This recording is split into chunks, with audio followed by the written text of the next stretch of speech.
Vanakkam. Welcome to this video on classics and neuroscience.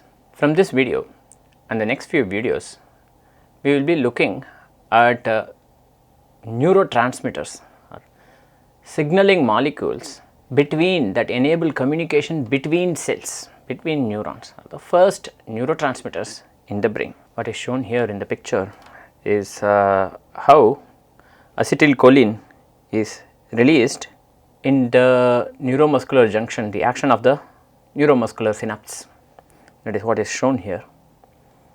The discovery of this happened not in the 1800s but rather in the 1900s. We discuss the historical context of how specific signaling molecules were identified. And so, in this video, we will be looking at some early experiments.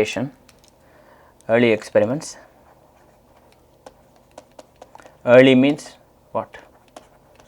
Early means starting from 1850 to until about say 1900s, for example. And the topic of what was called as chemical mediators and receptive substances within double quotes. The original name that was given to neurotransmitters and receptors. Neurotransmitters and receptors. Receptive substances are receptors, chemical mediators are neurotransmitters, but the original names were chemical mediators and receptive substances. We discussed this in this video. To the scientists of the mid 19th century, specifically the histologists of the mid 19th century, chemical signaling molecules, the idea that information can be passed from one neuron to another neuron via chemical signals was not available, was not clear. They were not aware of this idea. It took a long time in the history of neuroscience to identify these chemical signaling molecules or neurotransmitters. That is, what are they?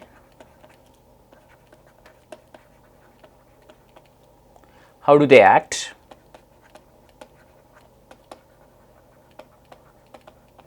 As in, how do they act on their target cells? How are they synthesized or produced?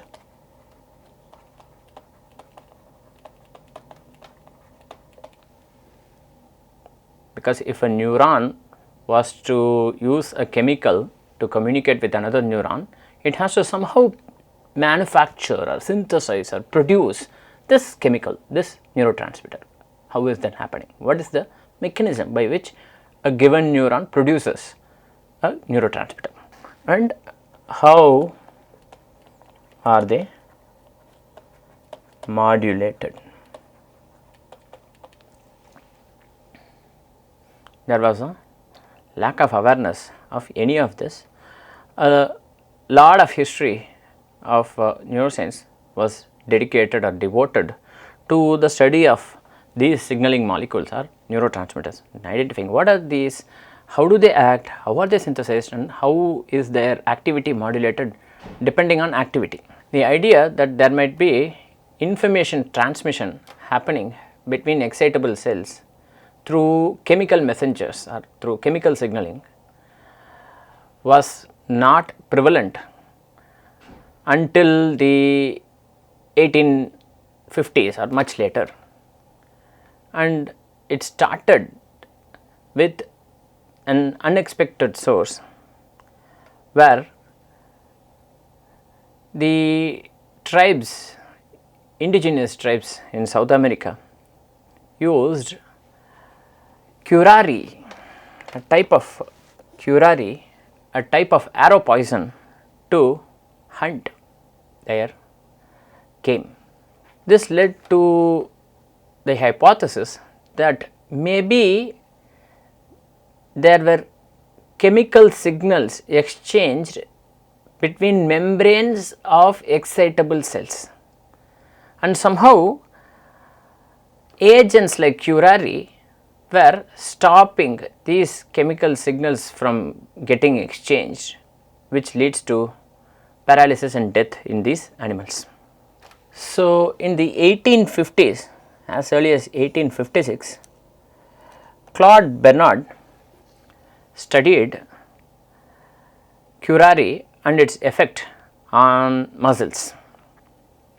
So, when an arrow is tipped with this poison and is shot at a game, the game gets paralyzed, or some animal, it becomes paralyzed and it dies relatively almost instantaneous, a few minutes later it dies. How is this happening? This arrow poison was brought to Europe from South America by explorers. So, Claude Bernard accessed this arrow poison and isolated it and applied it to muscle cells. So, Claude Bernard applied this directly to the muscle cells and found that there was no effect. However, if curare was applied to the muscle nerve, it caused instant paralysis or near instant paralysis.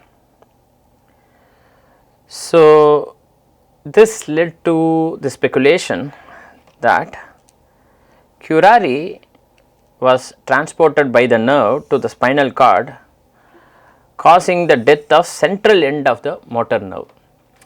This is not actually technically correct, but this was the interpretation of the 1850s, remember. I will share with you a video from a previous course that I have taught, in which I explain how this arrow poison works, the neurophysiology of this arrow poison. That is beyond the scope of this discussion. It suffices to say that essentially curare, what it does is it competes with the neurotransmitter in the neuromuscular junction and locks the nicotinic cholinergic receptors of the muscles, so that acetylcholine, which is a neurotransmitter, cannot activate the muscle, leading to paralysis. This is the brief neurophysiology of this. I will share with you the video in which I discuss the detailed neurophysiology of how this happens. It was Ulpian in 1866 who continued this line of investigations and suggested that the probable site of action of this poison, of this curare, was perhaps the junction between the muscle and the neuron, the muscle nerve and the muscle, as the probable site of action, which is called as the synapse. In this particular case, the neuromuscular junction or the neuromuscular synapse. This series of experiments started as the starting point for physiology. By physiology, we mean function, as in healthy physiology, and pharmacology, effects of agents such as curare at the junction. At that time, that is in 1866, it was not clear what was the mechanism by which this happened. Already I described the brief mechanism by which this happens, but that is our current understanding. In 1866, the exact mechanism was not clear, and in 1877, a suggestion was made by Emile Dubois-Reymond, who suggested that normal muscle activation perhaps happened due to stimulatory secretion of a powerful stimulatory substance by the nerve ending. This suggestion at that time must have sounded completely outrageous, because there was absolutely no evidence for this claim. This was purely speculative, imaginatory. However, this was way ahead of its time. This was 1877 when he suggested there was this powerful stimulatory substance which is indeed true. That powerful stimulatory substance was much later identified as acetylcholine, and this secretion of this acetylcholine, this stimulatory substance, by the neuron in the neuromuscular synapse is what causes the contraction of the muscle. That is our current understanding, but in 1877 this was pure imagination, stretch of imagination. So, remember this, that imagination is more powerful than knowledge. We must be able to think about what are all the various possibilities, how could this happen. In 1877 this seemed stretched or outrageous, but later it was this that was proven to be true, or a lot of evidence was suggested that indeed showed that this was likely true. In physiology labs of the late 1800s or the second half of the 19th century, it was quite common to use the isolated heart of frog or turtles and electrically stimulate the vagus nerve and show that the heart rate reduces. So, if you electrically stimulate the vagus nerve, heart rate reduces. This led to the controversy, wherein on the one hand we say that when a nerve is activated, it releases this powerful stimulatory substance that excites the muscle, whereas when you electrically stimulate a nerve, in this case the vagus nerve, it slows down the activation of a muscle, in this case the heart. So, how do we reconcile these two apparent contradictions, these two contradictory statements? How do we reconcile this? It was only much later there was discovery of parasympathetic ganglion and the cells in the parasympathetic ganglion that inhibit the cardiac activity through the action in the sinoatrial node. This was understood much later. So, that idea that there are indeed two different activities that could happen, one is an excitation, the other is an inhibition. In the case of the vagus nerve, what is happening is an inhibition, was not apparent in the second half of the 19th century. So, there was this controversy. On the one hand, there are these powerful stimulatory substances that activate a muscle, on the other hand electrical stimulation of a nerve causes slowing down of the heart. This was the controversy. That was because vagus nerve or stimulation of the vagus nerve causes inhibitory action in the heart, that is the reason. Meanwhile, in the 1860, Schmiedeberg from Germany found that there is this alkaloid substance muscarine from Amanita muscaria that mimics the inhibitory action of the vagal nerve stimulation on the heart. That is, if you take muscarine or if you apply muscarine, that slows down the heart rate. Remember, previously there was electrical stimulation of the vagus nerve that caused slowing down of the heart. But in this case, a pharmacological agent, a chemical is taken, that chemical is this muscarine from the mushroom Amanita muscaria, that caused a similar action. This was perhaps one of the first, if not the first example of a pharmacological intervention producing an inhibitory action, synaptic transmission. This was, by the way before any clear concept of synaptic transmission was established. Remember, the synaptic transmission concepts came in the 1900s. Much before that, this was demonstrated by Schmiedeberg, showing that a chemical muscarine can indeed cause actions that are similar, or responses that are similar to electrical activation of the vagus nerve. showing that pharmacological interventions can also produce results that are similar to electrical stimulation. One of the early evidence came from the work of Thomas Eliot from Cambridge. He was John Langley's student. Remember John Langley from the previous chapter. So, John Langley had defined the autonomic nervous system, and John Langley had identified the autonomic nervous system, and he called those associated with the cranial and the sacral side or the side behind as parasympathetic, and the system on the trunk side he called as sympathetic.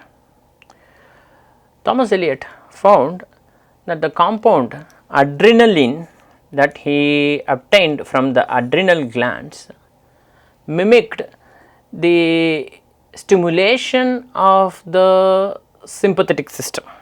So, he studied stimulation of sympathetic nerve, and he reported that in one of his articles or one of his communications, where he says the following. I am going to read from the book. At the point at which the stimulus of the chemical excitant, in this case adrenaline, is received and transformed into what may cause the change of tension of the muscle fiber, is perhaps a mechanism developed out of muscle cell in response to its union with the synapsing sympathetic fiber. Then he said, adrenaline might then be the chemical stimulant liberated on each occasion when the impulse arrives at the periphery, suggesting for the first time that there is indeed a chemical theory, there is indeed a chemical foundation for synaptic transmission. That is, at the end of a nerve, adrenaline might be released on each occasion when the nerve is excited or when the impulse arrives at the periphery. Adrenaline might be liberated, means released, which might cause synaptic transmission or stimulation at the receiving end. How is this junction formed? Due to some trophic or growth stimulating effect of the muscle on the nerve. Remember, Langley himself spoke about, if you remember from the previous discussions, spoke about chemotaxis. Remember this from the previous discussion. So, Langley himself discussed chemotaxis, but all the stimulations from a given nerve are going to be alike.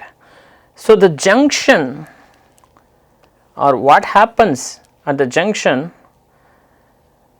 decides whether the response is excitatory or inhibitory. This is a critical concept, that a neurotransmitter is getting released, how a receiving cell is going to respond. Is it going to become more excited or is it going to become inhibited, is in the hands of the receiving cell or is in the receiving cell and the receptor makeup. So, these experiments were well ahead of their time. Remember, these were the 1900s or 1904, 1905, 1910, before that. So, they were way ahead of their time. Even before any chemical origin of synaptic transmission was discovered, this was the first discussion of how excitation and inhibition can be due to the receiving cell or the receptors makeup, or how the receptors are going to respond. This was an idea that was way ahead of time, considering that these experiments were performed at the organ level. Remember this was a limitation that we saw in the previous set of videos also, that these experiments are not happening at the cellular or molecular level. The experiments are happening at the organ or tissue level, but the interpretations are made at the cellular or even molecular level. which was fantastic, right? Way ahead of their time. Incredible approach to science by these early scientists. So also this idea that the receptors determine how there is going to be the response. I was about to say the philosophical statement by Viktor Frankl, in which he says that the last of human freedoms is how you respond to a given circumstance. Any situation that you are having is what is given to you, but how you are going to respond to that is entirely in your hands, and this is perhaps the last of human freedoms. This is from the book Man's Search for Meaning by Viktor Frankl. Do check that out, it is a very good book. With this, we come to the end of this video. In this video, we saw the historical context, that is in the 1850s, 1860s, 1870s and in the 1900s, the early experiments that suggested that there was indeed chemical signaling that was happening between neurons or excitable cells. How curari or arrow tip poison was instrumental in helping identifying one of these chemical signaling, and how the experiments by Thomas Eliot and John Langley led to the identification of these chemical mediators. For example, the one that he identified was adrenaline, which now we call as a neurotransmitters, and receptive substances as a receptor. With this, we come to the end of this video. Thank you very much for your attention.